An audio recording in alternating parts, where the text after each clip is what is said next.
Good evening, everyone. Thank you all for joining us. While we wait for the rest of the participants to join, please feel free to download the 360 mobile app and explore its real time features like live FX, SFR rates, and updates on the latest happenings at 360 and its solutions.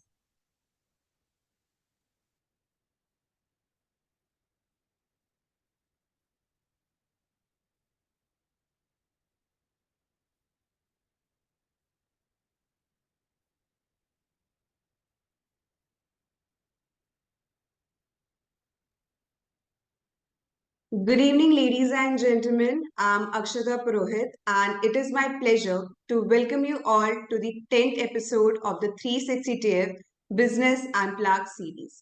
As we wrap up an incredible 2024, this last episode of the year promises to be an evening filled with insightful conversations, thought leadership, and a perfect close to a remarkable season. This platform brings together industry leaders from across various geographies and sectors to discuss business trends and explore areas of interest. In today's episode, we will explore the transformative impact of digital integration on empowering India's trade and export ecosystem. Now, let me introduce the two distinguished experts who will be having an insightful conversation today. First, we have Mr. Vikram Lodha, co-founder and CEO of 360 TF, a seasoned banker with deep expertise in trade finance and technology. Vikram is passionate about leveraging technology to transform business processes, and he firmly believes in its potential to provide solutions to today's challenges. Joining him is our esteemed guest, Dr. Ajay Sahai, Director General and CEO of the Federation of Indian Export Organizations, PO, a premier body set up by the Ministry of Commerce, Government of India, and Private Trade in 1965 to promote India's exports. Under his leadership, PO's membership has grown significantly from 7,200 to 35,000 in the past 13 years. An expert in foreign trade policy, customs, GST, and ease of doing business, Dr. Sahai has been instrumental in shaping export friendly reforms. He is a member of the key advisory bodies, including the GST Law Review Committee and National Shipping Board, and has been recognized for his contributions to export promotion and policy development. Before we begin today's conversation, I would like to invite our co-founder and chairman, CA Pankaj Mundra, to say a few words. Pankaj has been a trailblazer in the trade finance world with over 2 decades of experience. An early entrepreneur, he has a deep understanding of market dynamics and corporate requirements. Pankaj drives 360 TF with the purpose of bridging the trade finance gap and meeting the needs of corporates worldwide. Over to you, Pankaj. Thanks, Akshata. Thank you, everyone, and a very happy evening to everyone.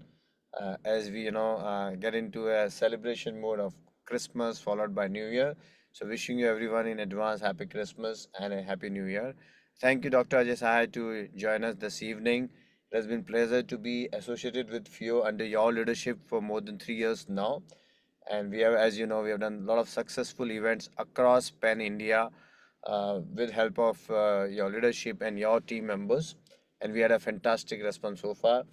And we are privileged that as we uh, march on to a new year, we have someone like you, distinguished guests, along with us to deliberate on the growth story of India export.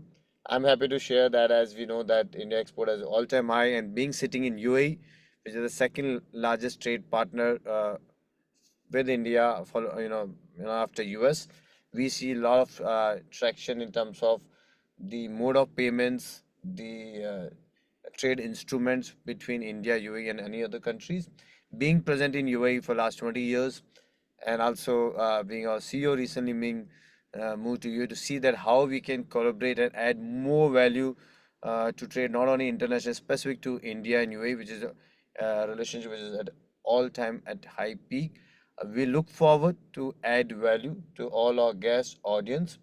And as we march on again to our journey of acting with one of the first international company to be in queue to get our finance company license in times to come.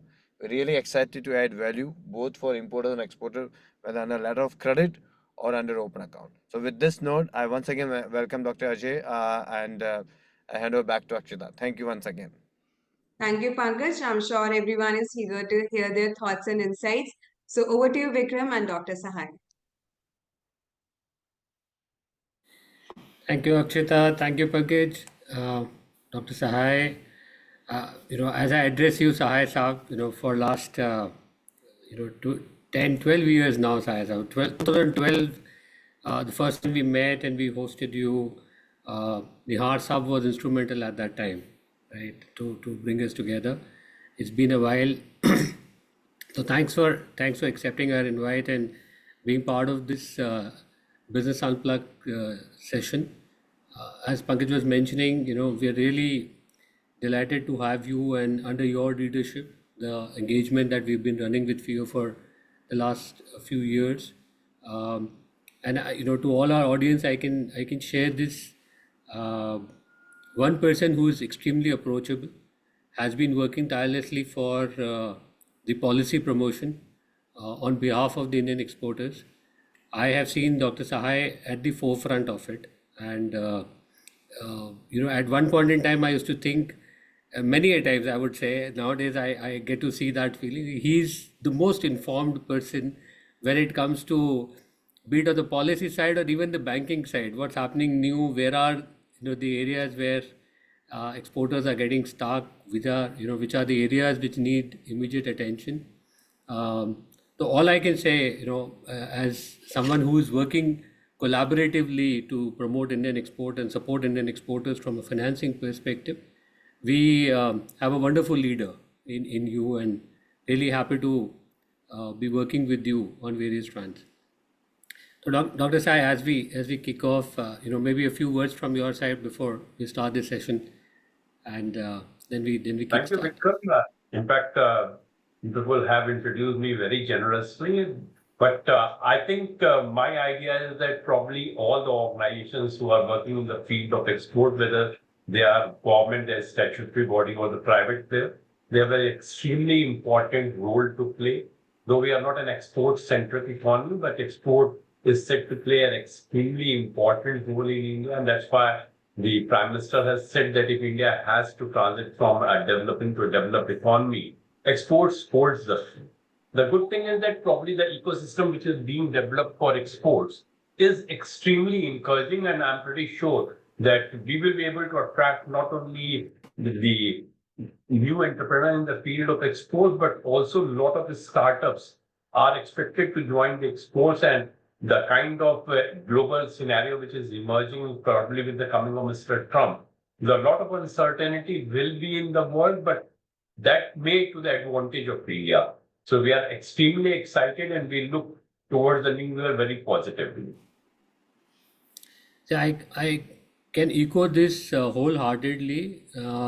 We are sitting out of UAE now, and we see things from outside and the way India is being looked upon by various uh, geographies, various economies. We are in the center of every discussion, is what I can tell you. No conference, no forum is left without discussing India. So that is where we are heading to, and I'm sure the target that PM Modi has set for all of us. I'm pretty positive that we will achieve, we will surpass it, and India will be a export-centric economy the way he wishes it to be. So as we kick off our session, an overview of India's trade ecosystem and what are the key things that are driving the change at this point in time. How do you see the overall trade landscape? If you can give an overview before we kind of deep dive into this session. Vikram, if you look into India's exports, we have done reasonably well in last 5 years. Our exports of goods and services have moved from $478 billion to $778 billion in the last fiscal with a compound annual growth rate of over 8%. But we are not satisfied with that. We are now more ambitious, and that's why we are now looking into taking it to a $2 trillion by 2030, which requires a CAGR of around 14%. Though, of course, it's challenging, but within the realm of the deal, because there are global factors and there are domestic factors which will help India to reach this milestone. We are not an export-centric economy, but if you look at India's export to GDP numbers, they are pretty impressive as compared to large economies. The largest economy, US, has an export to GDP ratio of 12%. China, the world powerhouse for manufacturing, and export to GDP ratio of 21.5%. Japan has 19%, whereas India currently has an export to GDP ratio of 22.2%. Among the large economies, Germany is definitely an exception. Their export to GDP ratio is around 45%. What has helped India in the recent past is probably the huge exports of technology and knowledge-driven sectors. Just to substantiate my viewpoint, if you look into machinery export, the global import in the last 5 years grew at a CAGR of 6%. We grew at around 11%.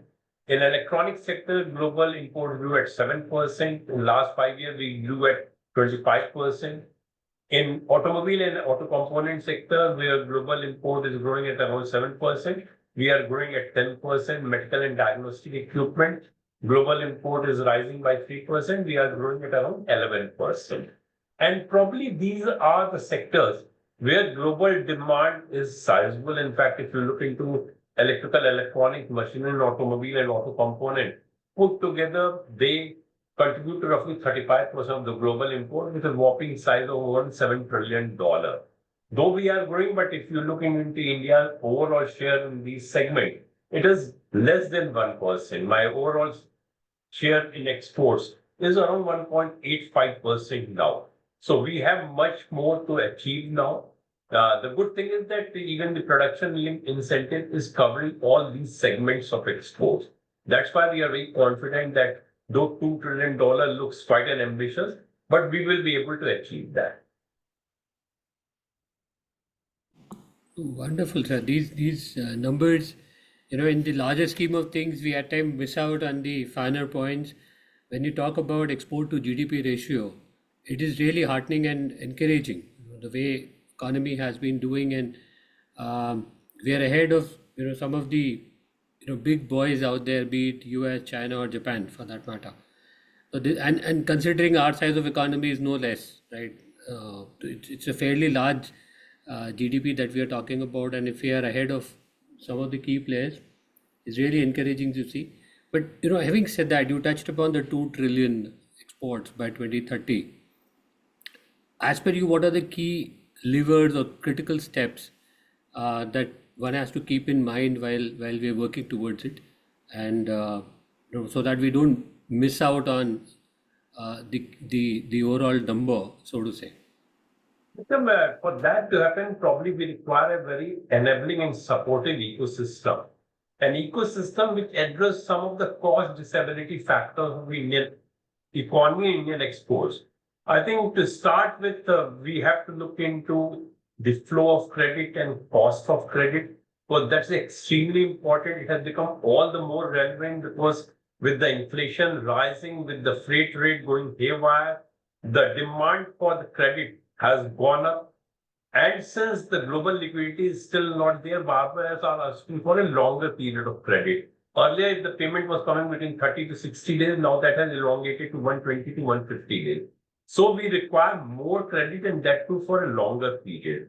A related issue with that is, of course, the cost of credit. So we have to look into that, because probably the general impression is when a comparison is made, this is between the key rate of India vis-a-vis the key rate of the bank. We generally ignore that the spread in India for the banks are pretty large as compared to other countries. So that needs to be looked into. Secondly, though of course a lot of improvement has happened in the infrastructure, and that will bring down the logistics cost, but still the logistics cost in India is significant. Government has come with the new logistics policy where we are looking into to bring it down to near the international benchmark of 8 to 9% of the GDP from current ratio around to 11 to 12% of that. We are also looking into increasing our ranking in the logistics performance index. That will be very important. But I think for a country like India, it is very important that we push our exports of the employment intensive sectors.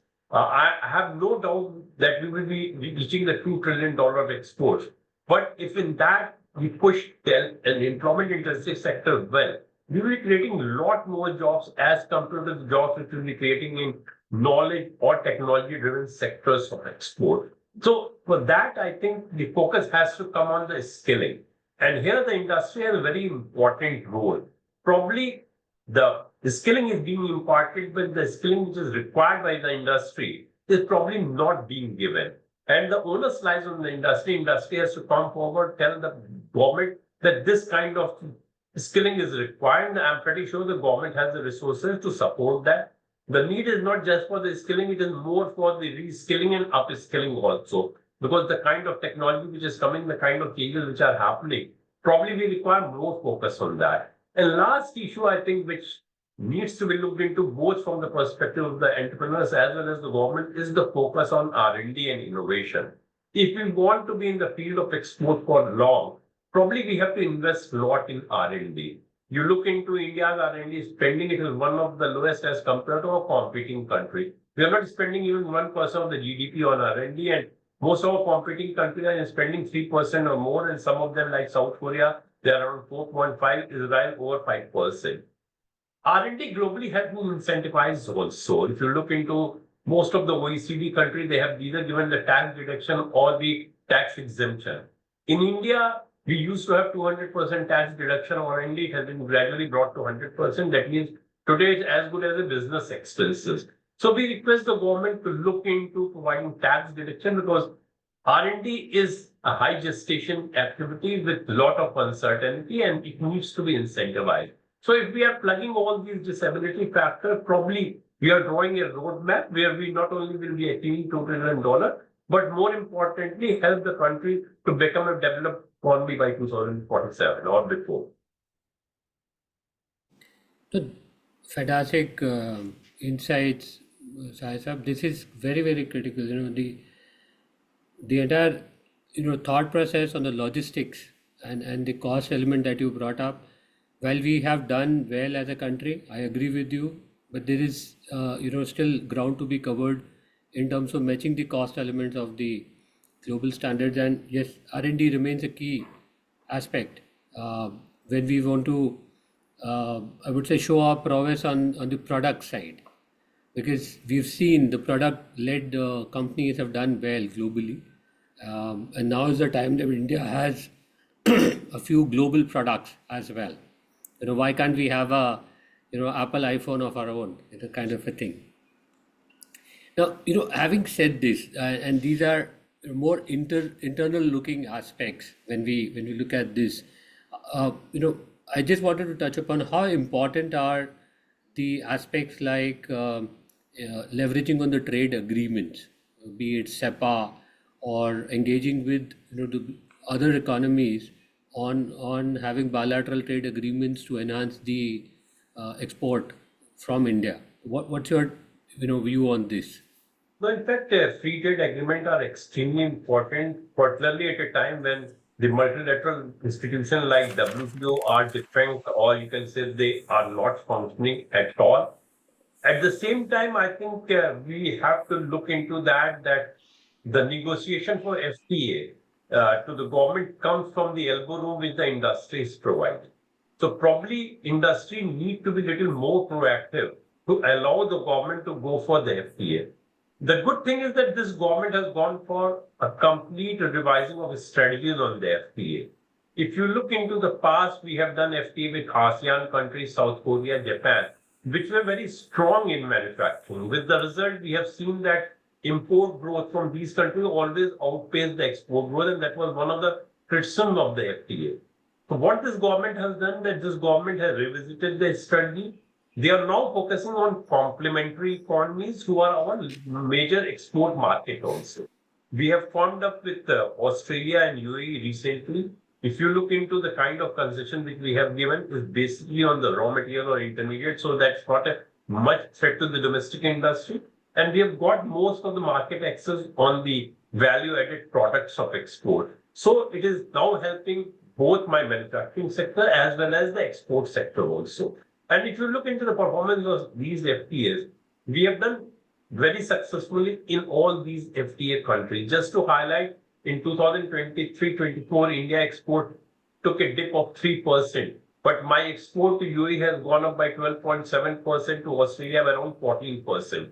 So these are extremely important instruments, and we know that now more than two-thirds of the global trade is happening within the FTA or within the partners countries. So it all the makes sense that we go for more FTA. And the good thing is that government is in the process of forming one FTA with UK very shortly, maybe with Oman. We are also at a very advanced stage of negotiating in Peru, and European Free Trade Agreement countries are also. So these are in the pipeline. Hopefully, with the passage of time, they all will see the light of the day.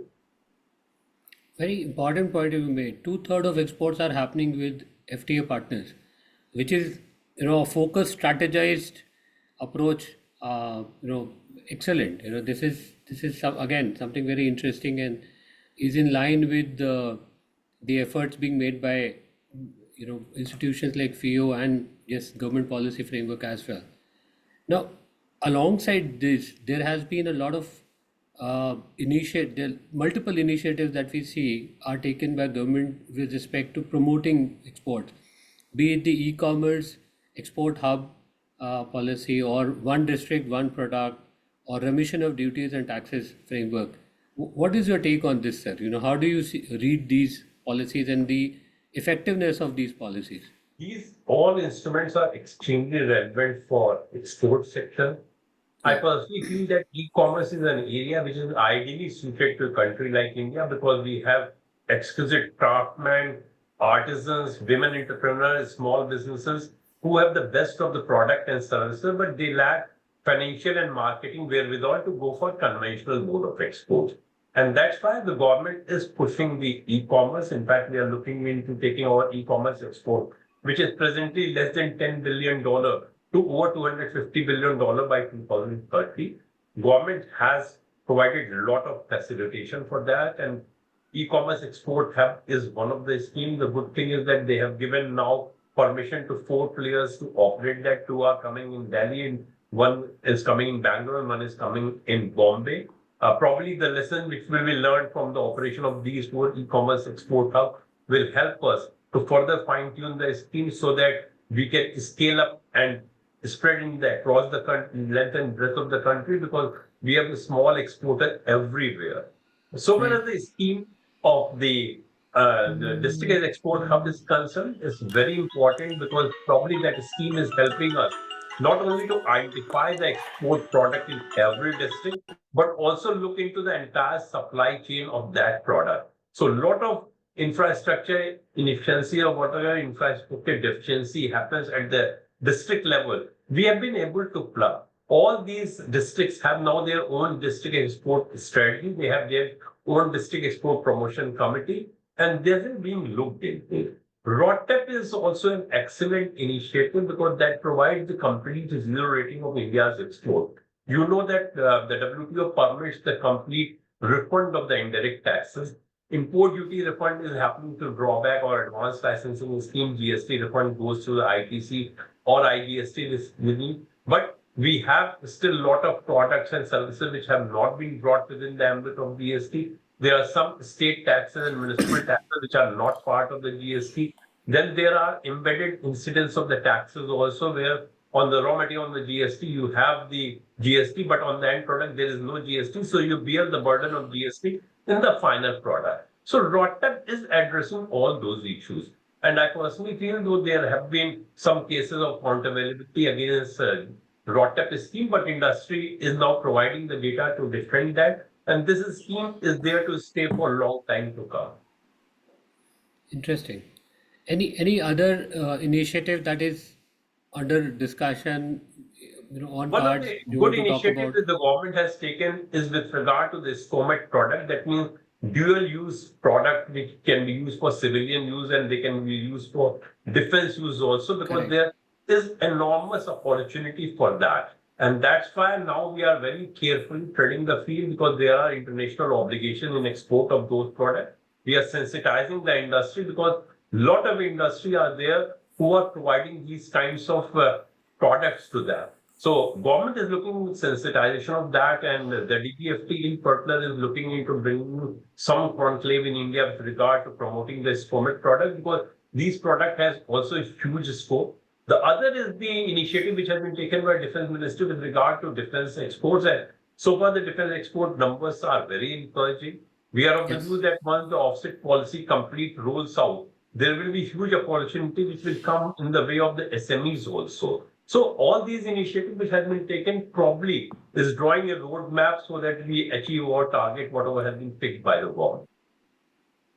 So this is I'm kind of really enjoying this conversation so much to learn and understand from you. I'm just extending this a little more, Sai Sahab. When we're talking about these schemes, be it internal policy framework and all that we've achieved, India is still trying to position itself as a global manufacturing hub. And from a perspective, or from a positioning perspective, how do you see this? Have we been able to do this successfully? We are still on the path of doing it. What are the key elements that you see are critical to having this positioning globally? I think if you look into India has successfully marketed itself, the global factor like China plus one factor in the now the tariff war which we are looking into, where a lot of announcements have already been made, has made India the more attractive country to invest in. And I feel that now in this era, probably we will be having huge investment coming into the country. We have seen the PLI scheme, which has been rolled out in 15 sectors. We Yeah. have seen its very good impact in probably the mobile sector and to some extent in the electronic sector. Very soon, its visibility will be seen in API and pharmaceuticals also, and so in the food processing sector. What the government has done also, the government has looked into the challenges which the global investors are facing. Because if a global investor has come to India, buy land and construct the building, the process takes not less than 2 years. So now we have come with the industrial park scheme. You must have seen that the government has recently announced setting up the 7 mega industrial park near the Yes. industrial nodes also. We are investing around 26,000 crore. The idea is that we will provide the infrastructure in all these parks and the standard design factory. So the foreign player comes and just start in the plug and play model. The waiting time, which is around 2 years for producing goods in India, is likely to come down to less than 2 months only. It will also benefit the Indian SMEs because we have seen that roughly 70 to 75% of India's SMEs capital is blocked in purchase of the land and constructing the building. With the result, they hardly have much for the machinery to invest. Now, if you have the standard design factory where you will be taking the space on a rental on a long lease basis, they will have the resources to invest in machinery and technology. I always believe that irrespective of what you are producing, some element of technology is required even in the most labor intensive sector of export for increasing the productivity and more importantly to have the standard production. So from that perspective, the kind of benefit which government is rolling is definitely help India to emerge as a manufacturing hub for many sectors. The good thing is that we have seen a lot of companies coming from Japan, Thailand in India, and we are looking into more investment flowing from them. South Korea has also joined. But probably we now hope that a lot of investment from US and even from some of the European countries will flow into the country. Absolutely. This is encouraging as an exporter in India. I see a lot of positivity in the overall thought process and the approach itself. Uh, Having said this, when we sit with the exporters and hear them out, uh, there are a set of challenges that are still getting posed, be it respect to trade barriers or be it respect to the finance, the availability of finance itself. We spoke about the logistics inefficiencies that still lie. And all said and done, we are a large country, and Those are the critical pain areas that we keep hearing. What is your take on this? What are the key elements that are still appearing as challenges in front of exporters and that need a quick redressal? I think the biggest challenge with Indian SMEs and Indian SME manufacturer in export are facing is with regard to the flow of credit. Just to give you some data, we were looking into the outstanding export value of credit as on 30th of June 2022. It was 2,28,000 crore. On 30th of June 2024, it has come down to 2,17,000 crore. It is dropped by 5% in the same period. India's export in rupee term has gone up by 15%. If you look into the priority sector lending for export, on 30th of June 2022, it was 17,982 crores. On 30th of June 2024, it has come down to 11,721 crores, which is a drop around 45%. So while technically export is under the priority sector lending, but flow of credit to export is declining.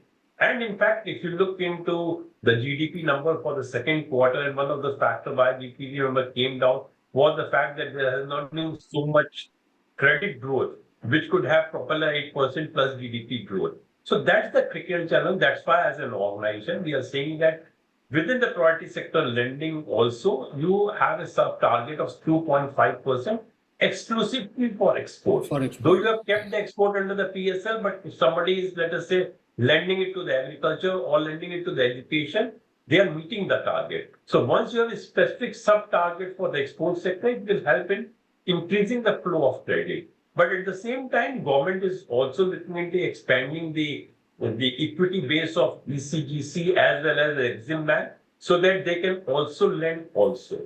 I personally feel that probably Indian banking sector is risk averse and their appetite for collateral has gone up. ECGC has recently extended a scheme for bank where they are covering bank up to 90% of the default, and still banks are insisting for cash equivalent of collateral of around 40 to 50%. I think that needs to be changed, and that's extremely important because if the flow of credit is not there, probably it will be very difficult for SMEs to go aggressively in the field of exports. Now, second every word that you've kind of spoken about on the flow of credit, um, we work with a lot of banks, both within India and outside, and I can share that the bankers are dealing with this sentiment across the developing markets and neighboring markets as well. The collateral requirement has gone up. The they become risk averse.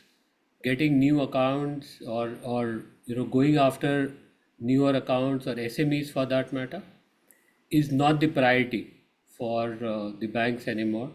Also for the reason that everyone is sitting with large portfolios, as I have, and there is no dearth of, we used to call this as a franchise business. So now banks are getting so much business. I just came out of a meeting with someone, one of the large Indian banks here, and this banker said the target given to them for the past 3 years was the international business only has to grow by 3% annually.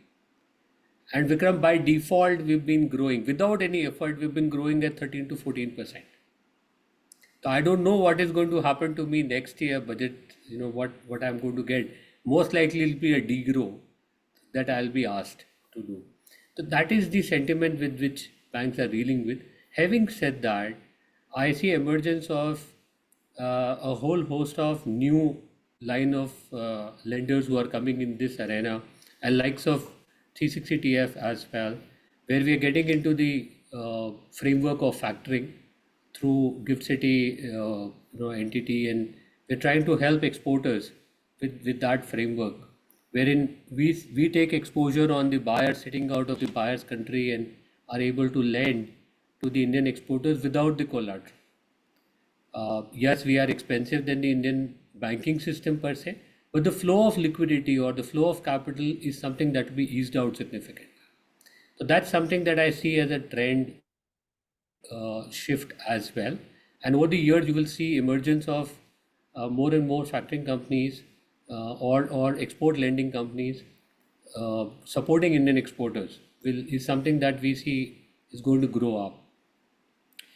Having said this, the aspect of digital finance, how is it impacting the overall export industry? Where do you see you see any emergence of digital finance within the export world in India? In fact, digital finance is definitely helping the trade. We have seen that once the fintech companies have come, probably the e-commerce sector has started getting the credit because Yes, generally Indian banks were providing the credit based on the order. In the e-commerce, orders are instant. And with that result, they were not getting the credit. I met a very young group of around 50 entrepreneurs in Indore, and they said that once the fintech companies have come, since they have access to GST data, they have access to income tax data, they are providing collateral-free lending, which has eased out. And you have rightly said that we are also looking more factoring companies to come in India because if you look into the factoring company share in India's overall exports, is totally negligible. There are a couple of policy issues which also needs to be looked into because if Indian exporters are going for the factoring services, today the interest subvention scheme, which provides for a subvention of 3%, that is not available. We have yes. flagged to the government that you need to encourage factoring into the country, and that's why that issue needs to be addressed also. You have rightly said that factoring cost is definitely high as compared to the banking cost, but I personally feel that if the business grows up and there is adequate volume, these costs will automatically come down. On the digital trade front, also a related issue is of the digital currency. Also, you must have seen that RBI talked about that. In fact, they were Yes. very keen to have the digital currency for domestic trade also. But with the looking of the UPI, the way UPI function, probably nobody would require a kind of digital bank where you can park the digital currency. But it may make a lot of sense for international trading. So Yeah. we are in talk with the Reserve Bank of India, and we want to promote the digital currency so far the international trade are concerned. Of late, you must have seen that even government is looking into different payment option also. So far as the currencies are concerned, we are now looking into popularizing our rupee trading also. We have been little successful with few of the countries. Right now, three countries we are working on this includes Russia, Sri Lanka, and now we have also Nigeria, which is coming into that. With some of the countries, we are moving into the local currency trading. We are now importing pulses from Myanmar in their local currency. With the UAE also, we have looked into trading into the local currency. So these kinds of new initiatives are also being taken by the government and by the industry also. I personally feel that as the exports are growing, we require the new instrument which have been tested elsewhere out of India. They should be present to India so that they can also provide an option to the exporters. A lot of exporters will be very happy to avail the factoring service. No, absolutely, sir. And I see this. You know, the ability to adapt is enormous in Indians, and exporters are, the moment we introduce something new, we talk about it, we share. I see a lot of people showing interest, and as you rightly said, as yes, the costs are high, but if it makes business sense, then liquidity is more important right now, and that's what people are realizing on the export front, and we see a lot of positive response coming through on the factoring business. Now, while factoring is something that's a little still a little futuristic, and we will see it grow over the next 1 to 2 years, but a more stable and age-old product. I'm talking about letter of credit, and I have been a very strong promoter of this instrument for a reasonably long time for a very different reason. The point that we spoke about, and I kind of completely agree with you on that. When the banking industry in India has become risk averse and there is the flow of credit has been stalled, At the same time, we see an uptick in the usage of LCs in certain other markets, and I'm talking about markets like our neighbors, be it Bangladesh or China. The number of export LCs they receive annually are much higher than what India receives. India receives around 210,000, 215,000 LCs a year. Someone like a Bangladesh receives more than 500,000 LCs a year. China receives more than a million LCs a year. Now, the whole point I'm trying to make is this is one instrument that is taking the risk away from a corporate and is predicating the risk on the bank. Now, if we are looking at promoting this as an instrument, the risk also can be moved outside of India and banking industry. There are foreign banks who are willing to take this, and I can share this, sir. On our platform, you know our journey. We started 3.5 years back. The volumes were zero at when we started. Today we witness a flow of anything around 500 to 600 million dollar every month on the platform, and this is purely LCs. Uh, I used to hear in my banking days that LC is something that's going to die as a product. Open account will take over. But I've been hearing this for last 15 years. The instrument continues to flourish and do well.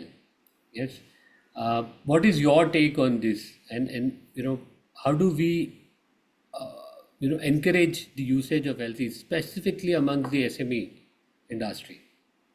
I think there are a couple of issues which we need to address. You rightly said, probably the awareness regarding the LC is not there.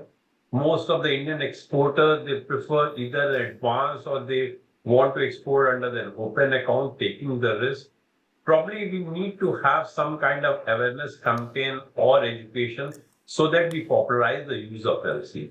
At the same time, I think we also need to look into streamlining the documentation. Can we have digital LC? Can we have some blockchain coming into the field of LC issuance also? Uh, Thirdly, I think the pricing also will be a very important factor because in LC you are issuing LC, you are confirming LC, you are advising LC, there are related charges probably that may be dissuading. Can we have some kind of competitive pricing for SMEs? That will be very important for that. Probably collaboration with export credit agencies internationally can also help in popularizing that. I am pretty sure that with the blockchain and now the new technology, fintech solutions coming in, we will see much more role of LC. In fact, I was talking to some of the exporters who are exporting to Russia, and I told them that why you people are taking the risk and exporting it. Today, Russia hardly have a choice. You ask for the LC, they will be providing it. And good thing is that they switched over to LC.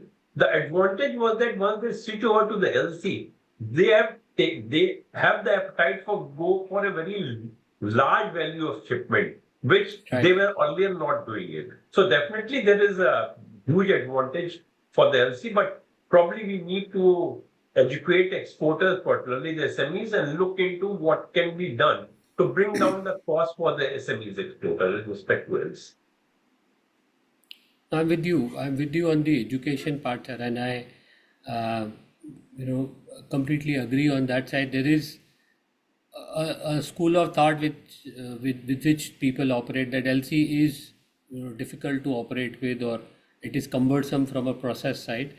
Yes, it is from a as compared to open account, but when it comes to securing one's payments and at the same time ensuring that one will get the financing, I think these two are very important elements, and we need to collectively work on this end of training the SMEs and helping them get the financing. But I can give you one I would say a background on the costing side, that all these cost inclusive. LC still turns out to be cheaper than a regular bank finance that we see. Because as I said, the risk is sitting on the bank and not the corporate. The bank risks are priced much cheaper internationally. It is all across, we have seen it's a single digit lending when we talk about LCs. It doesn't even go to double digit anywhere, including Africa as a market. No, I totally agree with Vikram, but unfortunately, everywhere perception is more important than the Yeah, reality. yeah. Probably we need to change the perception. I'm with you. I'm with you, sir. So this has been really interesting. As I bring our conversation to an end. One last question from my side. The momentum has been set. We see a lot of activity both on the policy front and the industry front. The perception also, global perception also has been changing. We've been perceived very differently now. In your thought, in your mind, what is it that we need to do consistently from here onwards to continue the momentum? What are the key elements that one needs to continuously focus to carry on the momentum and the right kind of strategy, which will position ourselves as a developed market tomorrow? I think Vikram, now since we are looking into taking our export to $1 trillion or more, we need to integrate ourselves in the global supply chain. Unfortunately, except for gems and jewelry, automobile and pharmaceuticals, we are not part of the global value chain. The good thing is that US is now making a very conscious effort for realignment of global value chain bypassing China, where India can play a very important role because we have the capability, we have the potential, we have the resources to come as an alternative to China, and that's a wonderful opportunity for that. Of course, for that, A, we have to look into further reducing down our tariffs, B, we have to bring down the logistics cost, and C, we have to work more on the trade facilitation. But I think in all these areas, the work is in progress. Duty is definitely little an exception because at the same time we are attracting investment in the TLI related sector, where to give some kind of protection to the manufacturer who is investing in India. We may be temporarily increasing the duty, but that will have a sunset clause. So it's very important that we need to be part of the global value chain. Secondly, probably we have to look into now promoting the services very well. You must have seen that the recent trade data for the first time has given us a service export more than the merchandise exports. Yes. And probably for a country like India, we have seen that services are playing a very positive role and they are not impacted with the other factors which pulls down the manufacturing sector, whether it's the cost of credit, whether it's logistics cost, which is not applicable.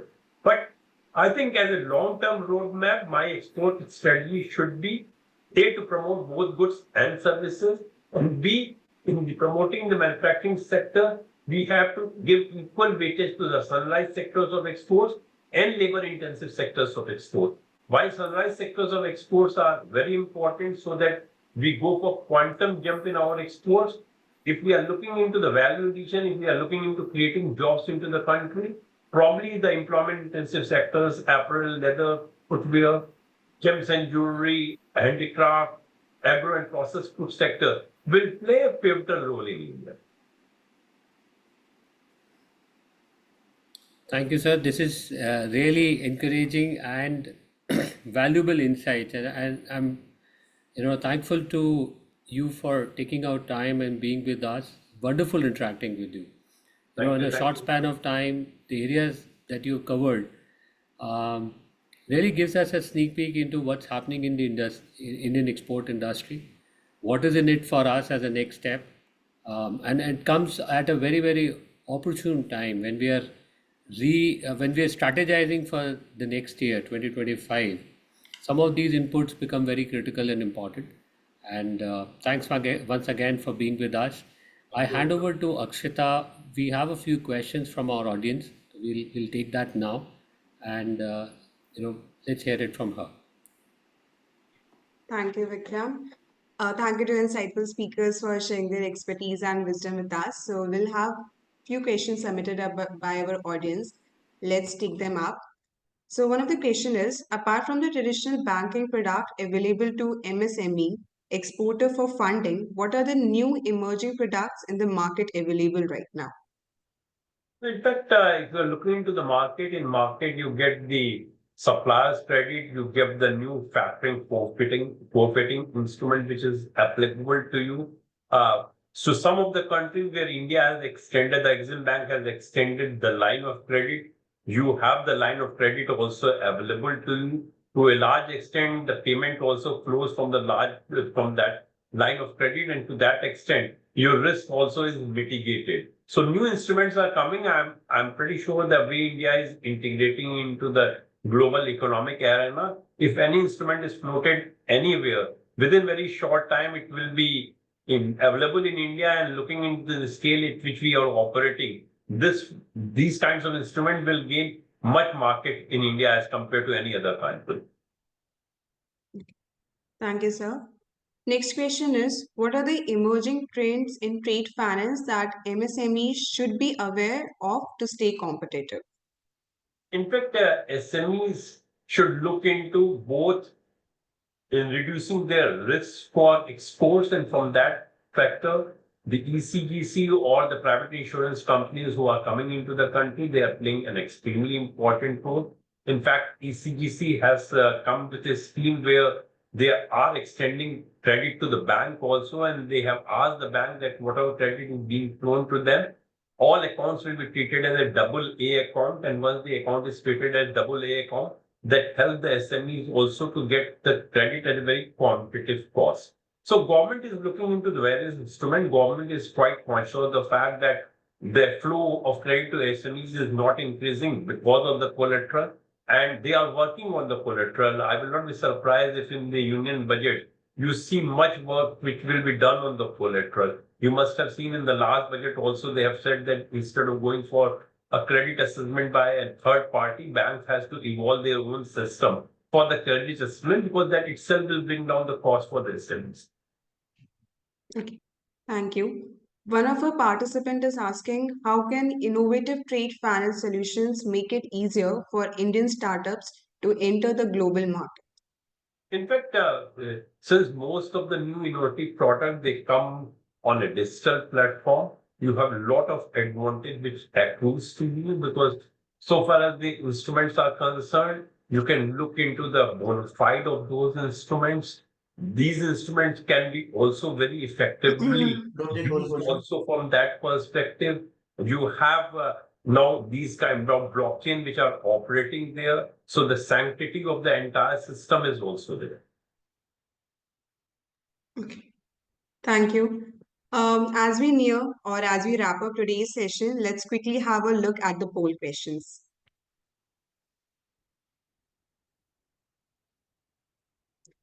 So the first question on the screen is, India's trade strategy aims to achieve by 2030 what percentage, or what do you think is the most realistic target? There are four options. You can choose one of them.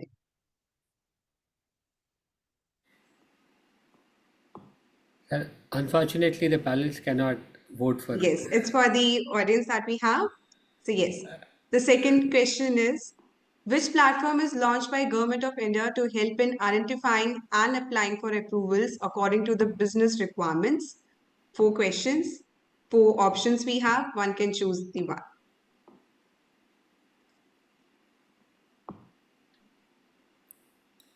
Quite interesting.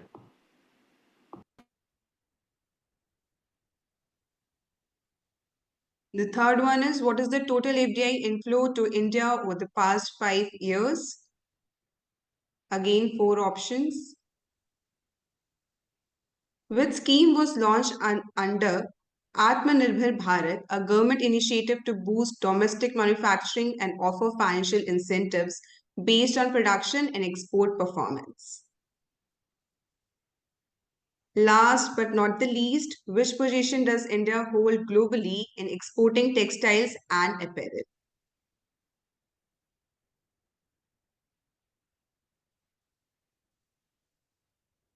Hope everyone has voted in.